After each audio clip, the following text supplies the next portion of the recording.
Even science fiction could not foresee them. For the first time ever, scientists are discovering alien worlds beyond our solar system. Places where ice is hot and rain is made of iron. They are uncharted, unearthly, and unpredictable. And somewhere, hidden among these strange new worlds, scientists seek the greatest discoveries of all. Planets like ours, alien Earths. 25 seconds. Storage tank press closed. March 6, 2009. 22 seconds. Later, GN2 pressure go. This Delta II rocket is going through its final pre-flight check. 7.3. Drop 1. Engine start, 1, 0, and liftoff. It is the start of an extraordinarily ambitious mission.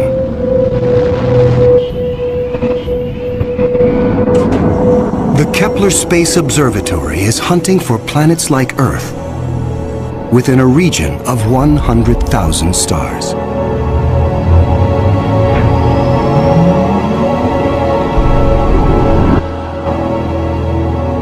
It is the culmination of a journey that began more than a decade ago with one of the most profound scientific discoveries ever made.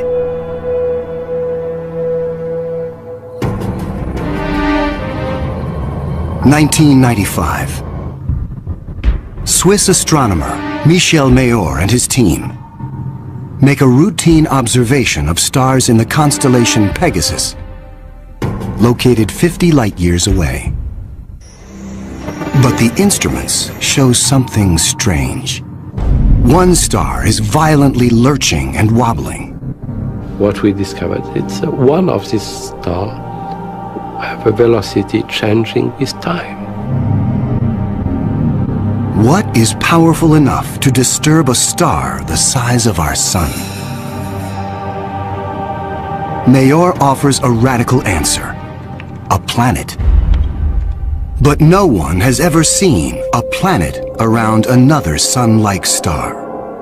Problem in detecting planets around other stars is that as a planet orbits a nearby star, that planet gets lost because of its feeble light in the glare of the very bright star. In spite of the odds, Mayor relies on his data and is convinced the wobbles are caused by the gravitational pull of an orbiting planet. When I read this claim from Michel Mayor, I was very skeptical. There had been many false claims of the first planet ever discovered around another star, and I thought to myself, oh boy, here we go again.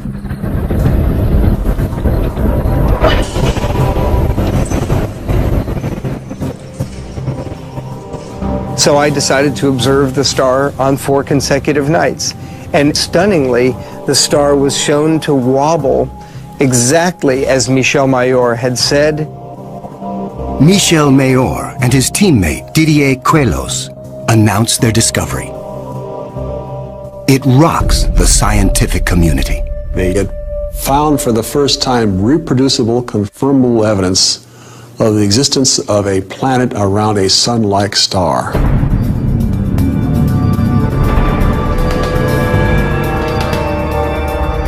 Officially called 51 Pegasi b, the planet is nicknamed Bellerophon in honor of the Greek hero who tamed the winged horse Pegasus.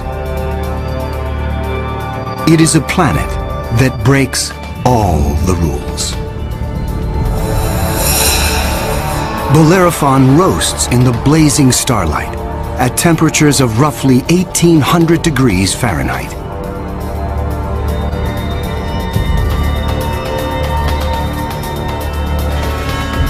It is nearly 150 times more massive than Earth and is a gas giant like Jupiter. A gas giant is a planet made mostly of hydrogen and helium. Only the outer layers are gas, but inside, hydrogen and helium is compressed to huge, huge, huge pressures. It doesn't resemble a gas at all. Unlike anything found in our solar system, This is an entirely new class of planet, what scientists call a hot Jupiter. If you go to Hawaii and see the lava flow there, that's how hot a hot Jupiter is. It's very, very hot. The Earth is a comfortable 93 million miles away from the Sun. These hot Jupiters are roughly 100 times closer, and so the amount of sunlight that they get is 10,000 times larger. If this represents a star, and this a hot Jupiter is 3 to 4 stellar diameters away from the star. So that would be 1, 2, 3. This is how close a hot Jupiter would be to its star. Hot Jupiters are tidally locked. They present the same face to the star at all times, just like the moon does to Earth. It's going to be permanent daylight on one side and permanent nighttime on the back. If I were stuck on a hot Jupiter, I'd want to be on the back side and hope that some of the heat from the front side facing the star would make its way around the back.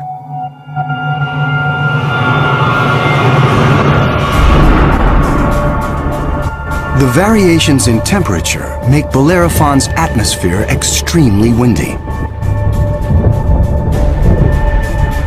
The wind howls at thousands of miles per hour, far beyond anything we could ever withstand.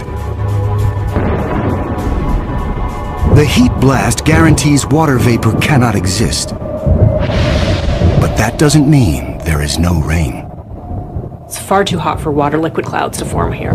But instead, these clouds would be made out of iron. Iron vapor can exist at temperatures much higher than water. And because of that, things could get a little messy.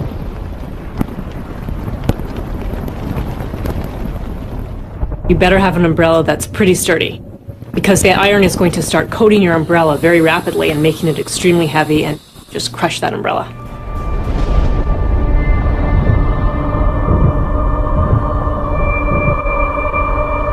The sky overhead is filled with dancing curtains of color. Charged particles from the nearby star make auroras far more extreme than the northern lights on Earth. There is something even more unique about this newly discovered world. Bellerophon orbits its sun in a blistering 4.2 days. No self-respecting planet goes around a star in 4.2 days. None of the planets in our solar system take such a short amount of time. For scientists, the tiny orbit challenges long-held notions of how planets form. The fact that the planet was orbiting every 4 days was a total puzzle until one night in the middle of the night I woke up and said, well, this must be proof that planets migrate inwards. They don't stay put where they are. The key to the puzzle is found in how planets are made. Planets are a byproduct of star formation. When stars form, they have a disk of dust and debris around them, and out of that debris, planets form. Much of what we know comes from Hubble's Space Telescope, as it aims at regions like the Eagle Nebula. This interstellar cloud is studded with collapsing disks of dust and gas. A giant clump grows in the center of each disk. Temperatures reach a searing 18 million degrees. The same nuclear fusion that powers our sun is unleashed.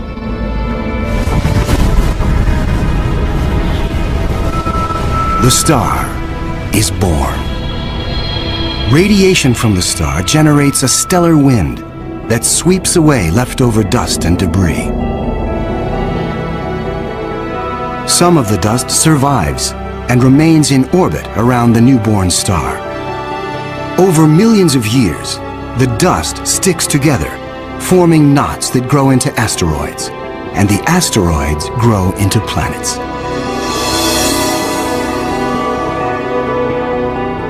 These planets migrate through the disk until they find a stable orbit. This is why Bellerophon is so close to its parent star. But one newly discovered world has found its stable orbit in a place no planet should ever go. 2001. Hubble Space Telescope is directed to an obscure star some 150 light-years away from Earth, in the constellation of Pegasus. This is the same region where Bellerophon was found 6 years earlier. Hubble is tracking another hot Jupiter, discovered by astronomer Jeff Marcy. But this one is different from Bellerophon. You've probably heard of the planet HD 209458b. It's a terrible name. A terrible name for a terrible place. HD 209458b has been dubbed by some as Osiris, after the Egyptian god of the dead. Osiris is over 200 times more massive than Earth. It has migrated perilously close to its sun, at a mere 4 million miles from the blazing solar surface. Osiris broils in a planetary hell. The average daily temperature on Osiris is over 2,000 degrees. Forget global warming. This is global frying, and it causes Osiris to lose an estimated 550,000 tons of air every second. There's a leak of gas, a steady stream of hydrogen and helium, and that's making a big, huge cloud all around the planet.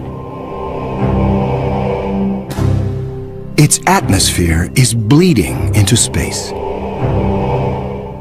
Scientists speculate that a colossal trail of gas spirals behind the planet for thousands of miles.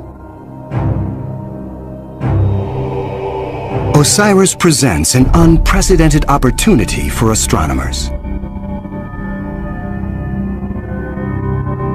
Using Hubble, they analyze the alien planet's bloated atmosphere. This is the absolutely first time where we could tell what is the composition of the atmosphere of an extrasolar planet.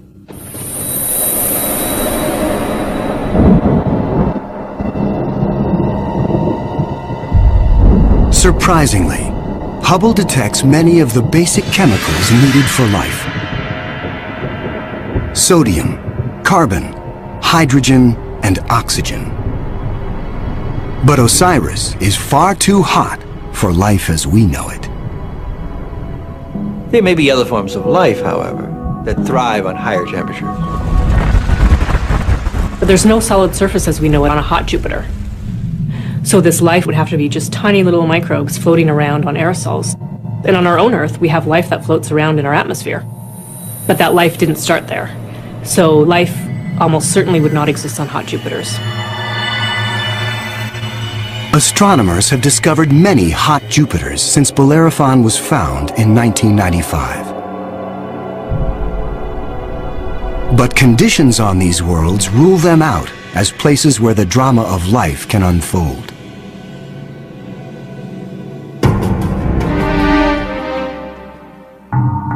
One of these gas giants is a planet that teases the rules of evolution.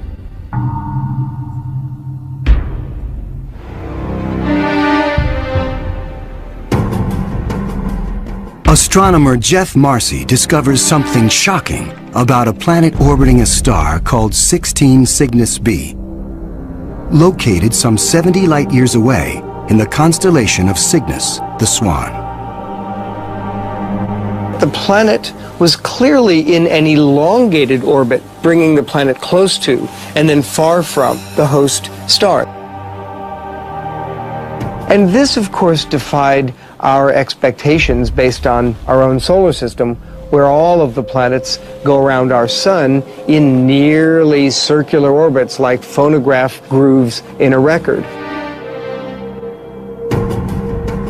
Like a giant yo-yo in space, the gas giant swings back and forth across its solar system, That is like the Earth swooping 25 million miles closer to the Sun, then slinging past Mars, all the way out towards Jupiter every year.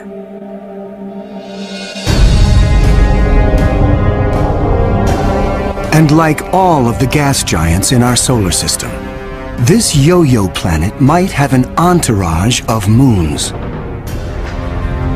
Marcy speculates that one of these moons could be similar to Earth. And here's where the interesting story begins. Imagine a rocky moon with lakes, oceans, maybe streams and waterfalls on the surface. The moon orbiting its planet, the two of them orbiting the host star.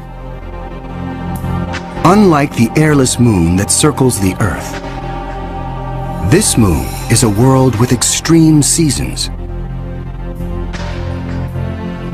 On Earth, the seasons are caused by the tilt of our planet. Here, they are caused by the elongated orbit. These poor planets that are in these elongated elliptical orbits suffer terrible changes in their climate throughout a year. As they make their closest approach, the yo-yo planet and its moon are blowtorched by the star. Summer begins. The atmosphere on the Earth-like moon is savaged with raging storms. Category 5 hurricanes on Earth are tiny eddies compared to the monster vortexes that form here.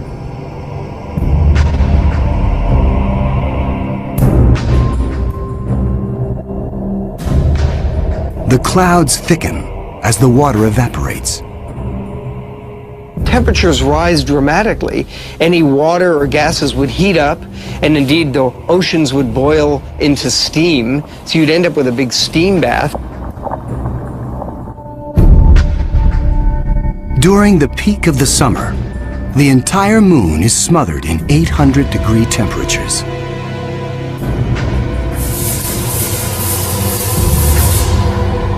This is the closest approach to the star. During its 26-month orbit, the summer season is barely 2 months long. But what a season! The planet and its moon swing away from the furnace of the star. Temperatures fall to ranges we would find temperate and comfortable.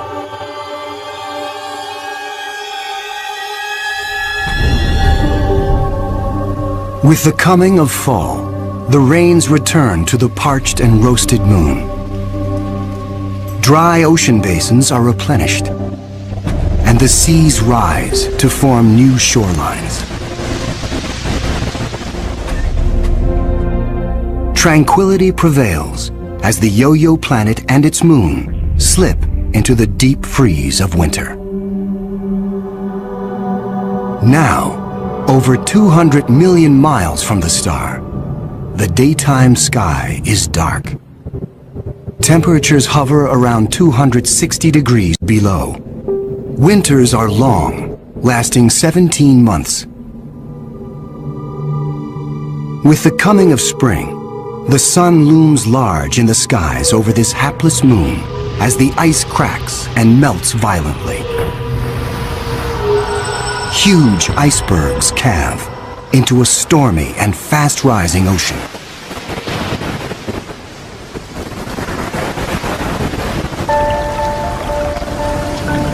For 2 preciously short periods, during the spring thaw and the autumn rains, the climate on this Earth-like moon is balmy and comfortable. At a distance of 93 million miles from the star, roughly the same distance as Earth from the Sun, the elliptical orbit of this planet and its moon crosses an area around the star some scientists call the Goldilocks zone. The conditions here are just right for life. If you're too close to the star, then it's too hot. If you're too far away, then it's going to be too cold and everything's going to be icy. But then if you're right in the middle, it's just right. Every star has a Goldilocks zone. Where that zone is depends on the size and temperature of the star. In our solar system, Venus marks the inner boundary and Mars the outer boundary. Earth and its abundance of life is right in the middle. The Yo-Yo planet passes through the Goldilocks zone twice a year. For 3.5 months during the spring as it races inbound, and again in the fall for 3.5 months as it hurtles back into the colder reaches of space. Could life survive the conditions outside the Goldilocks zone? There could be life forms that are smart enough to hibernate, as do animals on the Earth during the winter season.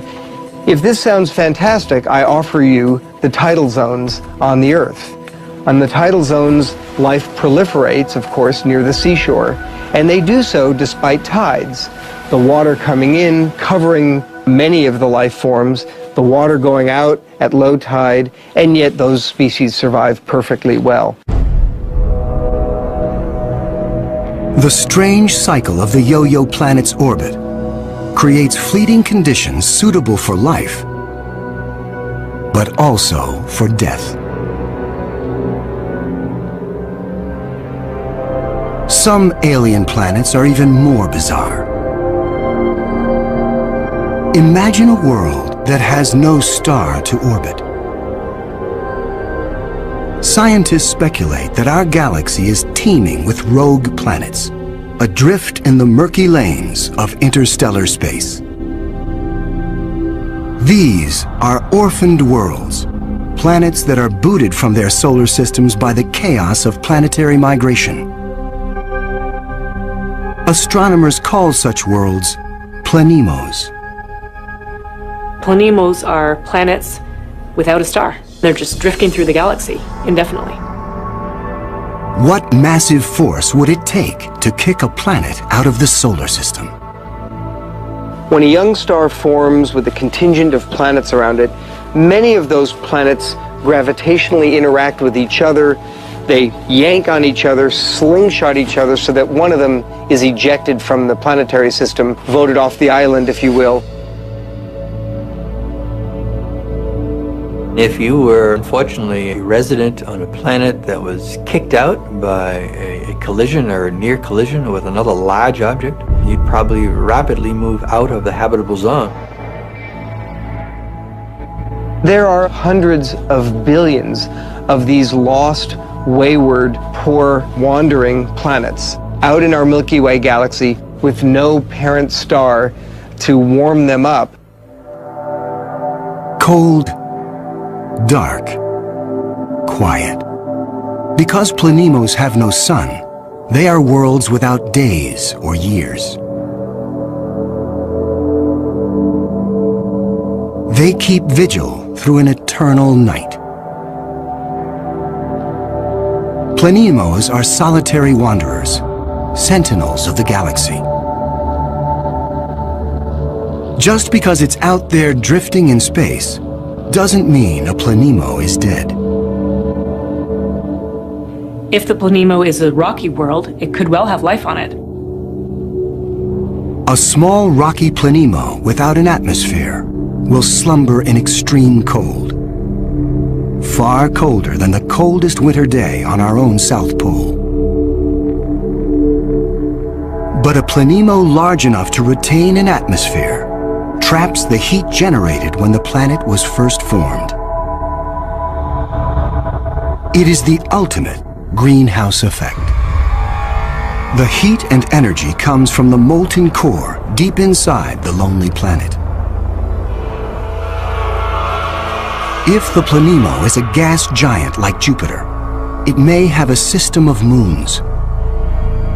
The gravitational pull between the planemo and its moons creates friction, causing the interior of the moons to stay warm. These moons could also have life on them, in the same way that Jupiter's moon Io has volcanoes and has a lot of heat energy being generated by interactions with Jupiter and the other moons. If anything lives here, it will be single cells, like common bacteria found on Earth. Not complex life forms. Without a sun to provide photosynthesis, these tiny organisms derive their energy from the chemistry in the soil of the planemo, or its moon. On Earth, there are similar conditions. Colonies of bacteria are found deep within mine shafts in South Africa. They have no access to oxygen nor light, and survive entirely on the chemicals they make from the surrounding dirt. Their metabolisms are extremely slow, and they reproduce only once every 1,000 years. If life dwells on a sunless planemo, it could be organisms like them, marooned when their planet was young. While planemos slumber undisturbed, there are worse places to be in the universe. Like in the company of this lethal pulsar, some 980 light-years from Earth, in the constellation of Virgo. From afar, a pulsar looks like a blinking light, but up close, pulsars machine gun their surroundings with deadly radiation. They are no place for planets. Yet something interferes with the precision of this pulsar. One explanation is that the anomaly is caused by a planet. But many astronomers are skeptical that planets orbiting a pulsar can exist. The reason that's a problem is because pulsars are formed in these incredible explosions. When a red giant star explodes, a titanic fireball known as a supernova unleashes as much energy in 1 minute as our sun generates in its lifetime. When a star goes supernova, the shockwave is so immense it's hard to imagine any planet surviving that. When the cosmic dust clears, all that remains is the crushed core of the red giant, pulsing in the heart of an expanding debris field.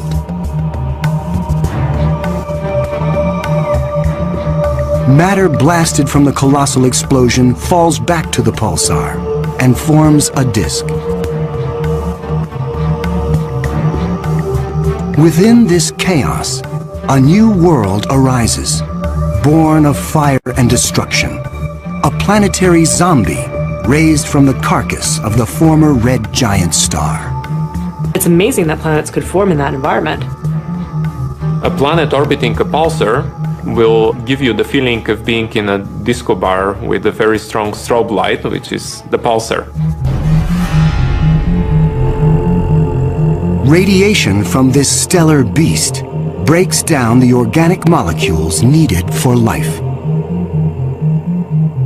The pulsar has these very strong magnetic fields that are being spun around as the star is rotating quickly, and it's picking up any material, electrons, protons, and speeding them up and slinging them out at high speed. So it's like a solar wind with a vengeance. I can't imagine that there would be much of an opportunity for even simple life, microbial life, to emerge and to flourish on a planet around a pulsar. Largely because if you were in the pulse, you'd be severely energized, and if you were not in the pulse, you would be completely devoid of energy. The discovery of pulsar planets shows how new worlds can form in the wake of a star's destruction.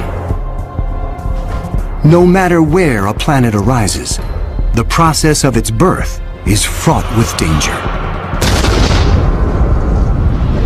Sometimes, the violence is so great, the end of the world comes before the beginning.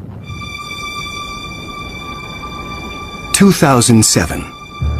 Astronomers using the giant Gemini North telescope make a strange discovery in the Pleiades cluster some 400 light-years from Earth. A star known only by its catalog number HD 23514 is surrounded by a giant donut-shaped cloud of dust and gas. The star in the middle of the donut shape is about 100 million years old. A cosmic toddler in astronomical terms. Our sun is 45 times older. The conditions are perfect for planets to form. But spectral analysis finds something strange. The dust is utterly pulverized. Typically, a newborn star is surrounded by fledgling planets. Planets form around the young star in a protoplanetary disk of gas and dust. And then these planets go on their merry way orbiting the star, not realizing that they're in an orbit that's too close to another planet. Millions of years ago, two primordial planets orbiting HD 23514 are spinning toward doom. As the two worlds close in, tidal forces torque each planet from spheres to egg shapes.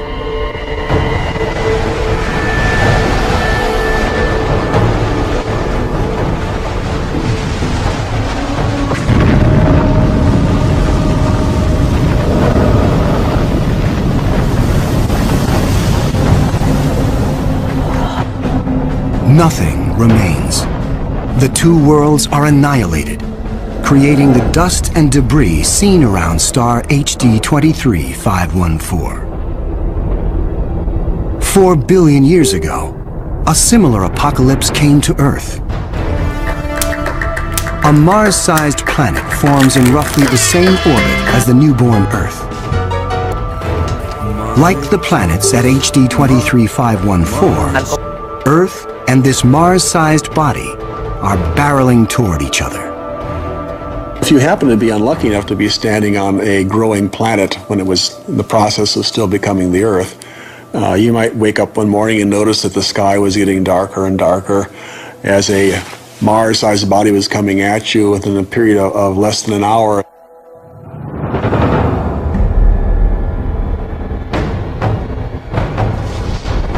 And when it hits, the shock wave is felt all over the planet, scouring the surface of the Earth. The collision obliterates one side of the planet. Molten rock sprays out into space. The entire globe is peppered by meteors and noxious vapor. It would actually make hell look like a Bahamas vacation.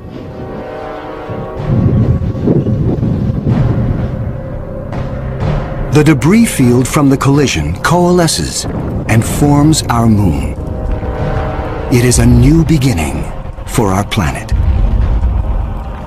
Collisions are part of the birth process for planetary systems. Building up a terrestrial planet is probably all about colliding pieces of rock together.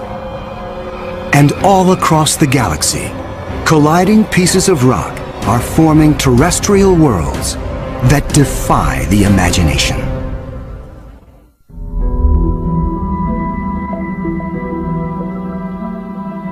There is a new planet out there, a planet we were not aware of existing before.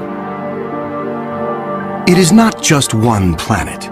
It is a new type of planet. Earth on steroids. I like to call them super-Earths. They're just like the Earth, except bigger, up to about 10 times the mass of the Earth. One family that the super-Earths resemble just like our own Earth. Continents, oceans. Some of them may be very dry, like Mars. And then another family that we call water worlds or ocean planets that are completely covered with water. Welcome to Gliese 581c.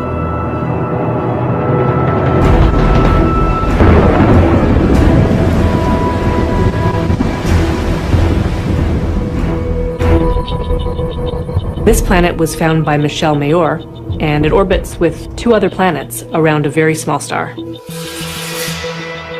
It's only 20 light years away, in the constellation of Libra and is one of the smallest terrestrial planets found beyond our solar system.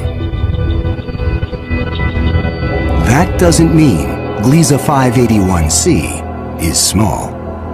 It's still a super-Earth with 5 times the mass of our home planet. But it's the possibility of liquid water that excites scientists. An ocean planet feels like being in the middle of the Pacific Ocean, with no land inside, just water, puffy white clouds and blue sky above you. The winds on the ocean world are going to be similar to that of the Earth. So it will be a very good place to sail. The weather's absolutely perfect. Every day you get a clear blue sky and the sun just stays in the same place. Now how's that for weather prediction? No land anywhere. Even miles beneath the surface. This water layer would extend very far down, at least a quarter of the way down in the planet. But as we dive deeper into the sea, the pressure builds. At 35,000 feet below the surface, we pass the point where the deepest oceans on Earth bottom out. We pass the 100,000 foot mark.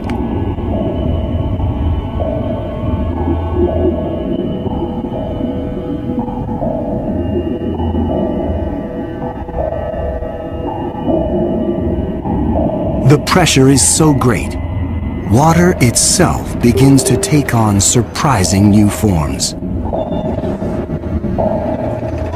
At a depth of 10 times the greatest ocean depth on Earth, we reach the bottom. When you have a large amount of water, then at the bottom of an ocean, you will form very high pressure in excess of 1 million atmospheres. And that pressure will compress the liquid water, that is the ocean, into a state which we call Ice 7.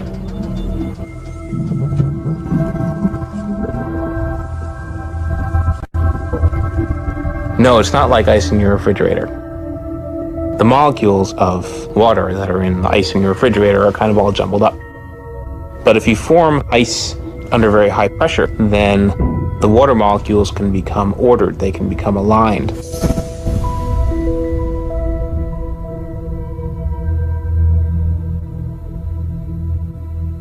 I can show you a crystal that is a very good analog to Ice 7. This is halite, also known commonly as rock salt. Ice 7 may exist within our own solar system. Europa, a moon of Jupiter, could possibly have a mantle of liquid water surrounded by icy crust. The pressure from the crust is so great that Ice 7 might exist deep within these uncharted seas. If we scale up and thaw out Europa, it could be a water world similar to Gliese 581c. One could imagine that life could emerge on a water world.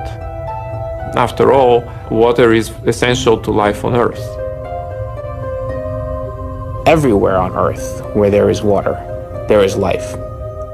You cannot find a sterile drop of water on Earth unless you put it in the microwave yourself. On this water world, there could be bacteria or any kind of life in the ocean itself. But not all of the super-Earths are water worlds teeming with life. When we talk about super-Earths, we talked about 2 major families of mostly rocky with some water and mostly water with an endless ocean. But one has to add to those a 3rd family of probably very rare super-Earths and Earth-like planets, which are called carbon planets. A carbon planet is unlike anything we've ever seen anywhere. A place with an alien chemistry, but loaded with very earthly treasures. Throughout our galaxy, there are planets barren and poor and inhospitable. But science is on the trail of a new type of planet, an entire world of treasure.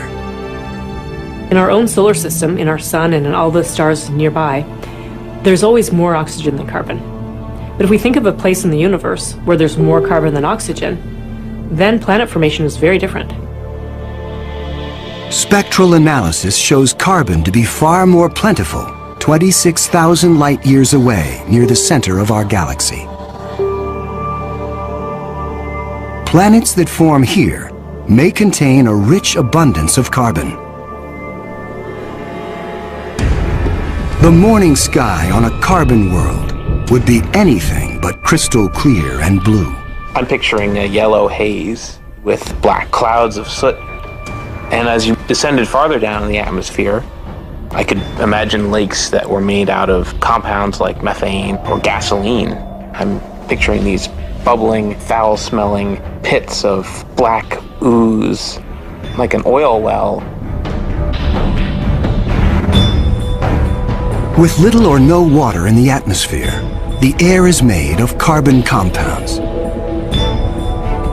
Methane, butane, pentane, benzene, all these different kinds of carbon compounds that separate out when you refine gasoline. One day it might be raining benzene. The next day it might be raining butane. Alien as carbon planets might seem, the air quality could be familiar to some. The air in a very benzene-rich planet will resemble that of LA. A lot of smog particles that unfortunately we are quite used to from the exhaust of cars. Despite the pollution, carbon planets could come with a sparkling upside. You might see diamond because the planet may have substantial quantities of pure carbon that it's formed out of. And pure carbon, when you compress it, tends to form into diamond. The secrets of exotic planets like these are waiting to be discovered all across the galaxy. But astronomers won't be satisfied until they find the Holy Grail. A planet like our own, one that sustains life, the next Earth. People always ask me, do I think we're going to find another planet like Earth? And I answer, absolutely. Every star probably has planets roughly the same size as our Earth. We think that essentially every star has several Earth mass or super Earth mass planets. So if you have, say, 200 billion stars in the galaxy, that may mean there are 400 billion Earths in the galaxy or more. 400 billion Earths. The Kepler Space Observatory is the first instrument capable of finding one of these planets. Kepler is looking at the constellation Cygnus in the night sky at 100,000 stars, taking picture after picture after picture, minute after minute. And the goal of Kepler is simple: to look for stars among the 100,000 that dim. When a star dims slightly, it means a planet passes in front, blocking some of the light. How long the star dims and how much light gets blocked will tell scientists about the size of the planet and the distance from its sun. A good analogy for this is looking for the dip in the light that you would see from a searchlight if a small moth flew across the searchlight. And so it's a really tiny dip in the light as the planet transits. It is a very powerful technique because it allows you to discover planets that are even smaller than the size of the Earth, around stars similar to the Sun. It is a technique that is changing the course of science. We think we may be able to find a planet that is habitable in the next few years. Scientists estimate the Kepler mission will find a minimum of 50 alien Earths. One of the big questions that anybody looking for life beyond the Earth is facing today is, what if we don't recognize life even though we discover it? Conditions on an alien Earth may cause life to evolve differently. My hope is that we'll see some sign that will make our hairs stand up on the back of our necks. Whatever that sign is, it will be the first chapter on the greatest scientific story ever told.